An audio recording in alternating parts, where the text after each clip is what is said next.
John, I need to try to explain today how forgiveness is the most enabling action that a teacher or a parent or any adult, a coach, can take to create a resilient learner, create an atmosphere where someone can learn. Learning is a risky exercise, it always is, and some people are risk takers, the majority are not. How do we encourage people to learn?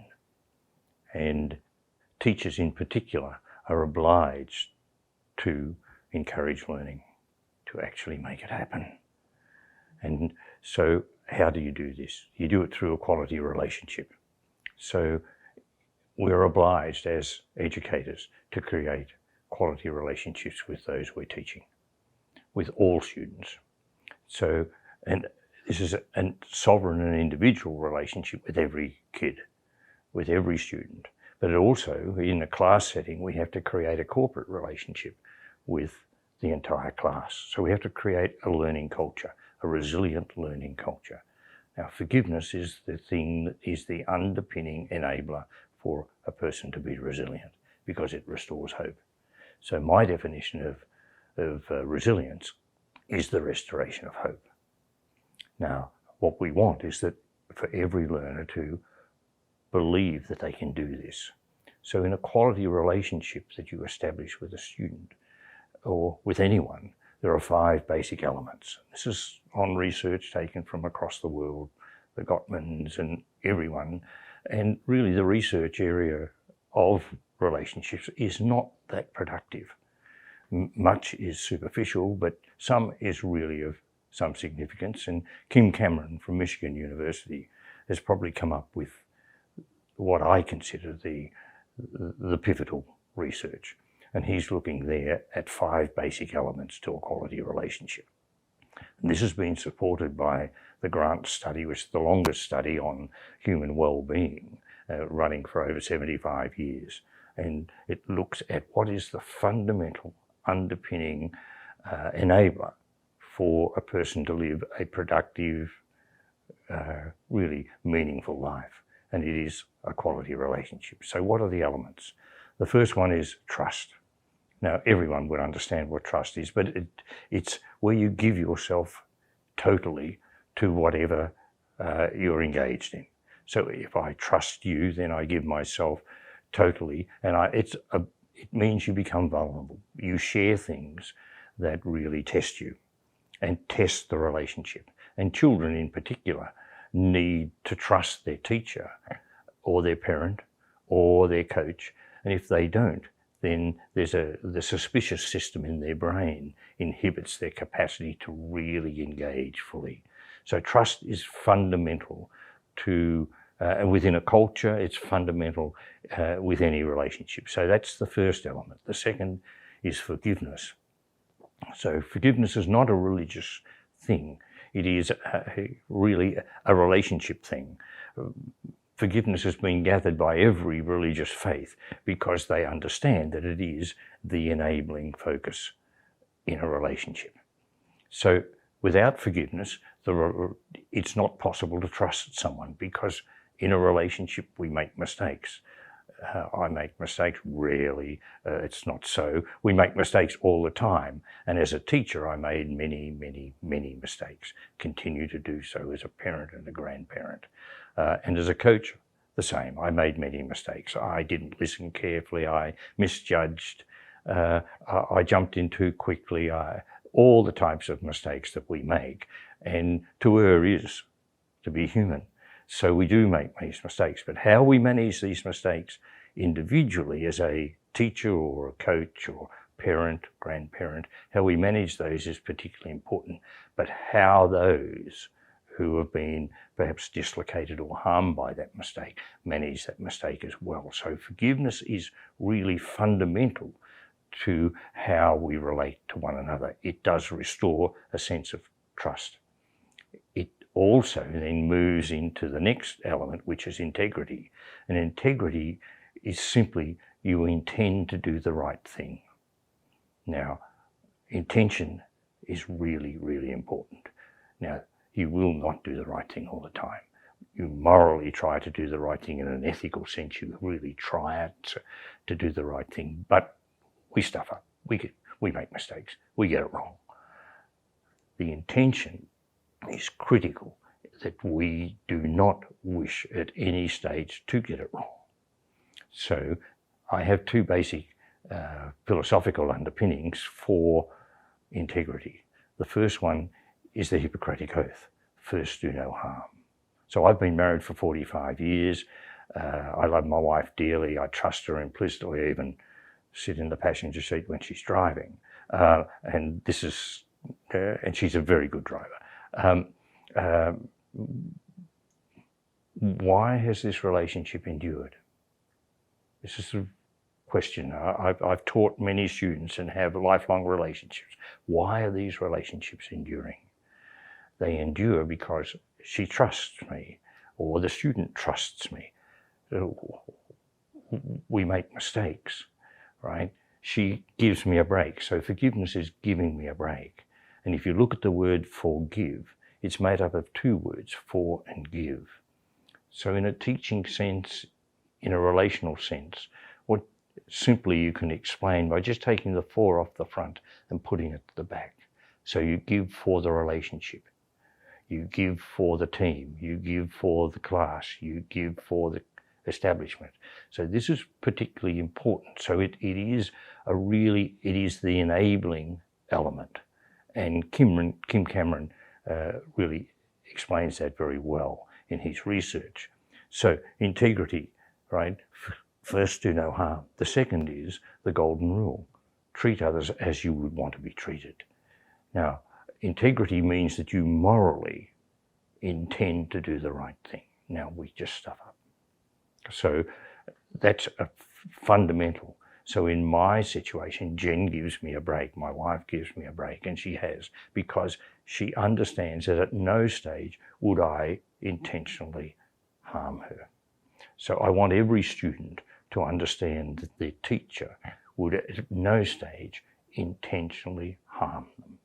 Now, that doesn't mean that it won't take place, but forgiveness will enable that to be recalibrated into a quality relationship.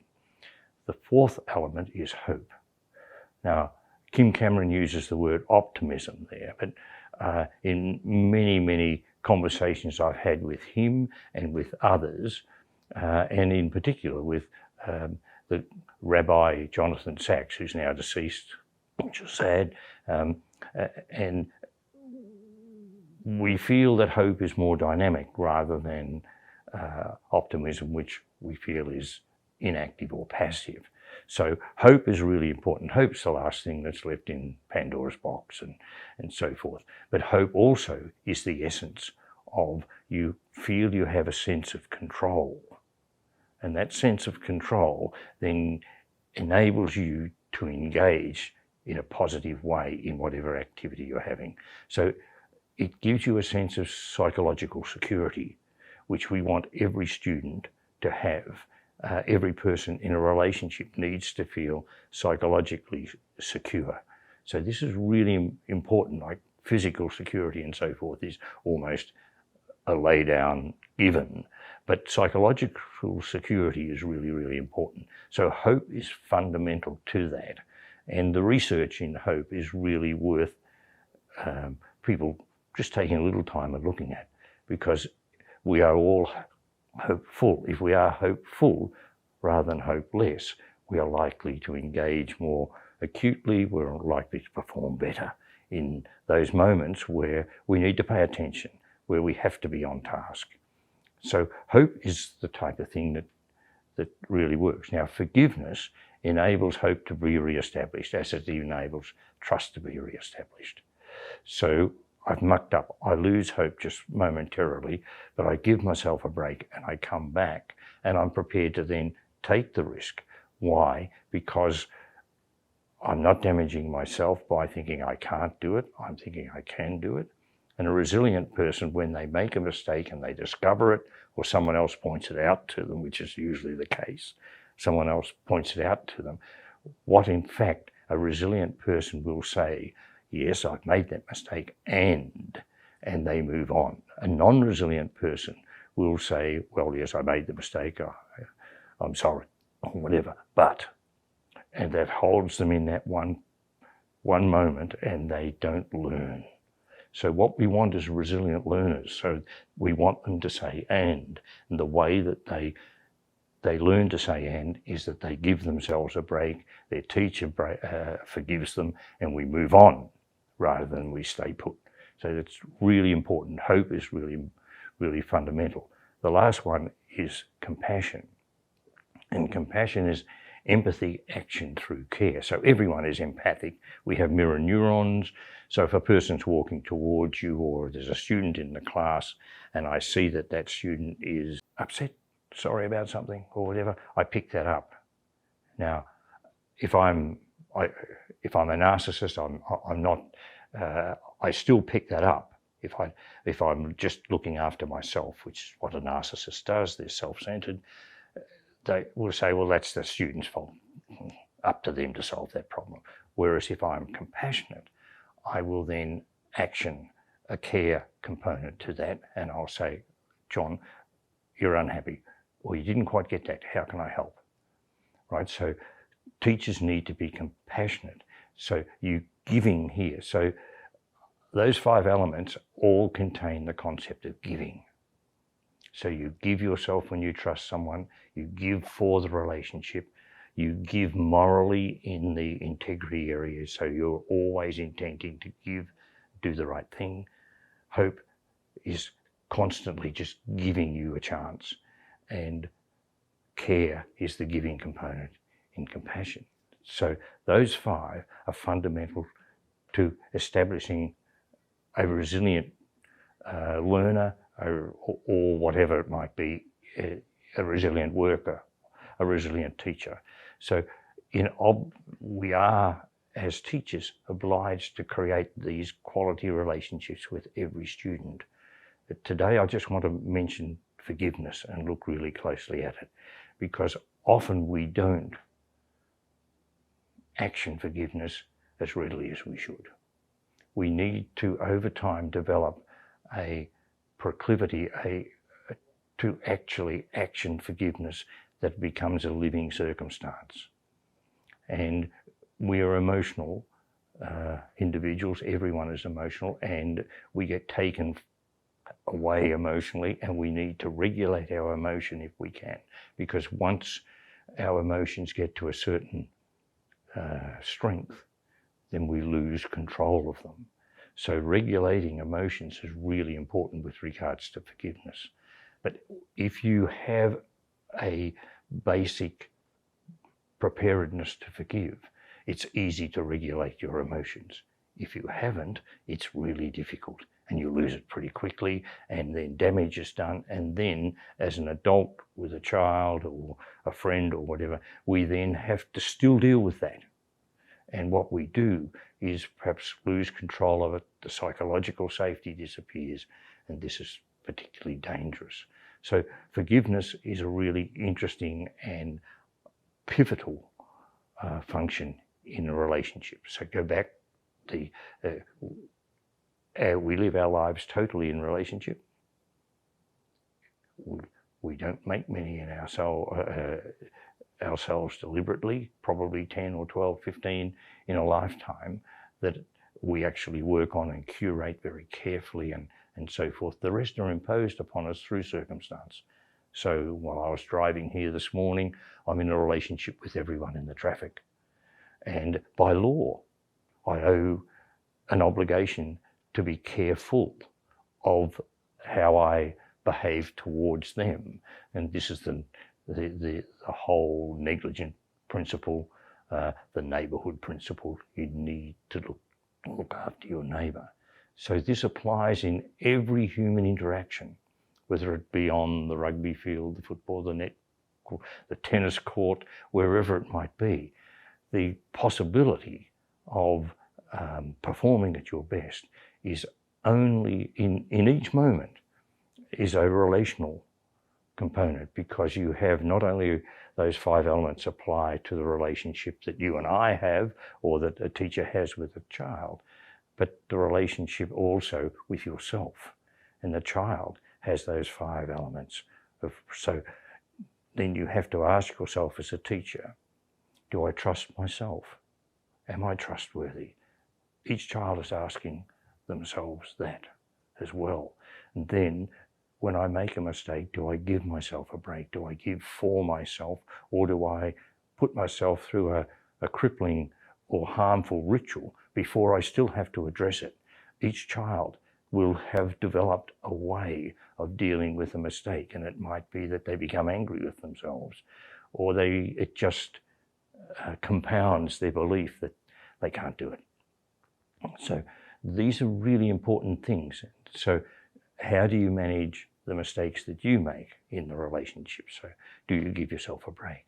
And then do you always try to do the right thing? So that's the integrity. And do you always intend to do the right thing, or do you take a few shortcuts? These are interesting and determining things in the sense of self-worth. Hope, are you always hopeful, or do you look at something and think, oh, that's a bit hard? No, I'll avoid that. And this gets back to subject choice and whether I develop an interest, and how do you develop an interest? Success generates interest.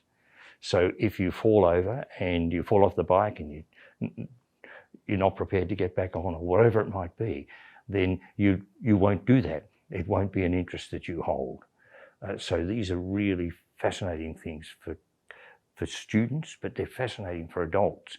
And the interaction in developing engagement and interest is really a cultural component that's established in a class, or in a tutorial, or in a coaching session, or whatever it might be. And if that culture enables failure to not be an end point, but perhaps a starting point in a learning process, then you'll have a resilient learner. You'll have a resilient, and it's a kind culture. It looks after all.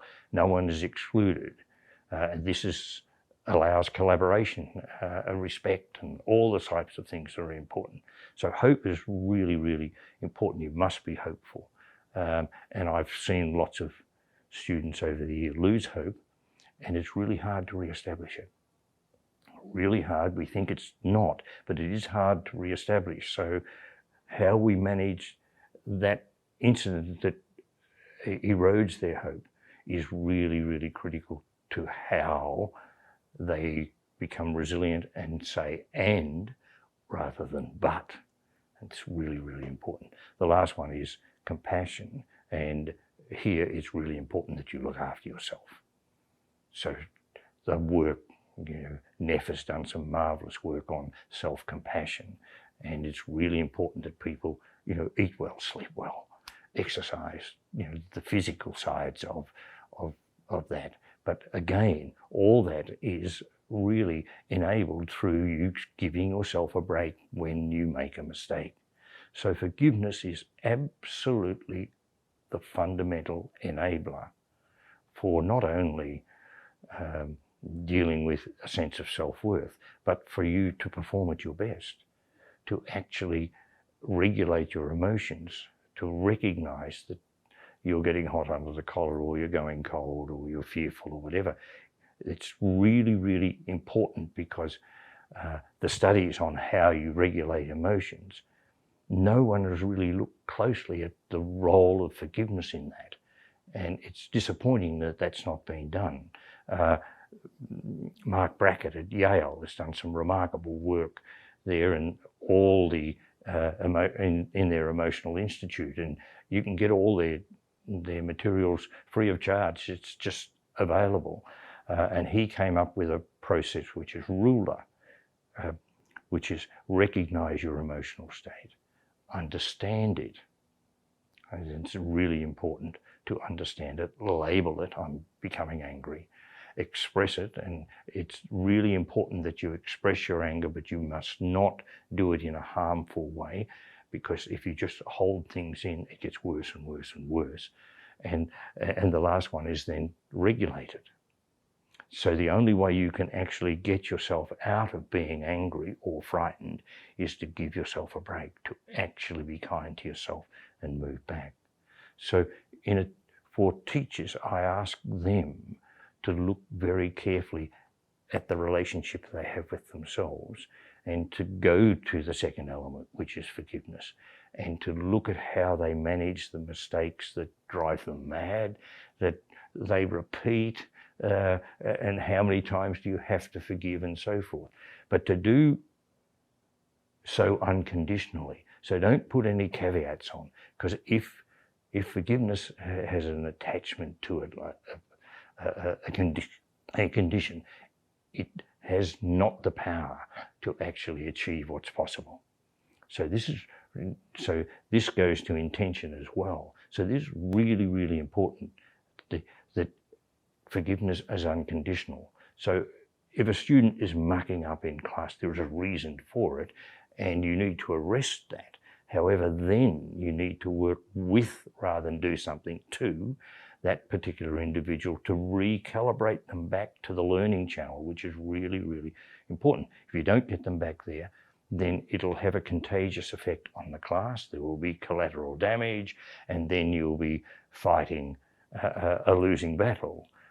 And then that will affect your emotional state, and it just explodes into a circumstance where resilience disappears, and then we have power plays in relationships. So these are really dangerous circumstances. So forgiveness is absolutely fundamental in every learning moment, but it is the enabling process in every teaching circumstance, every learning circumstance. And now we're learning online, and we do individual courses, and the course corrects us on the way, and I've done it again, and no, I'll give that away, or I'm not resilient, yes, but I just can't handle that, or the course is too hard for me, or whatever it might be. So we need to be very careful how we deal with those sorts of mistakes, and it can irritate us, it can annoy us, and this is where ruler comes in. And so the whole process is really, really interesting. Finally, really, for teachers, they need to actually live it. And so they have to practice it. You have to actually practice forgiving. It's just something that you learn. And so you need to actually practice it. Once you start practicing it, you become better at it. It's like playing the piano, or catching, or riding a bike, or whatever. You practice it, and then it becomes part of you. And in fact, you will be known as kind and forgiving.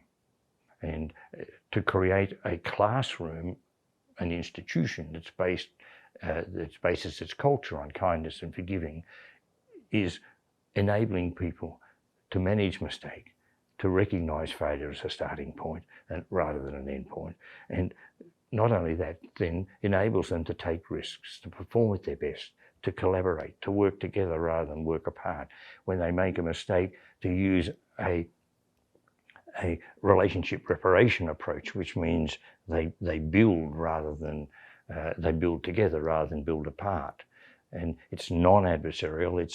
It really is really coming together, and forgiveness enables that. So in every way, when you are giving ground in a negotiation or whatever, you're continually using giving for an end result. So forgiveness is a really, really powerful tool. And if you're looking at it in all different faiths, they've approached it in different ways, but it all is the enabling thing. From a Christian point of view, it's the basis of the New Testament. That's all it is.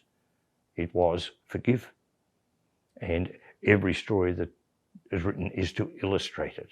And when we're telling stories and laughing about it afterwards, we really tell stories and write novels about how we've been able to manage a situation and come through and move on rather than be stuck in the one process. So in a mental health sense, forgiveness is really critical, because all mental health is determined relationally.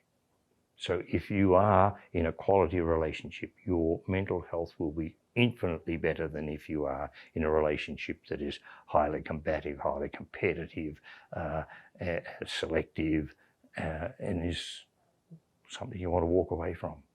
So from a teaching point of view, very simple to teach to children and to create it. But the easiest way to teach it to people is to just say, look at the word forgive, break it in two. For, take the for off the front and put it at the back. Give for teaching, give for learning, give for the relationship, give for the emotional and psychological security that's really required.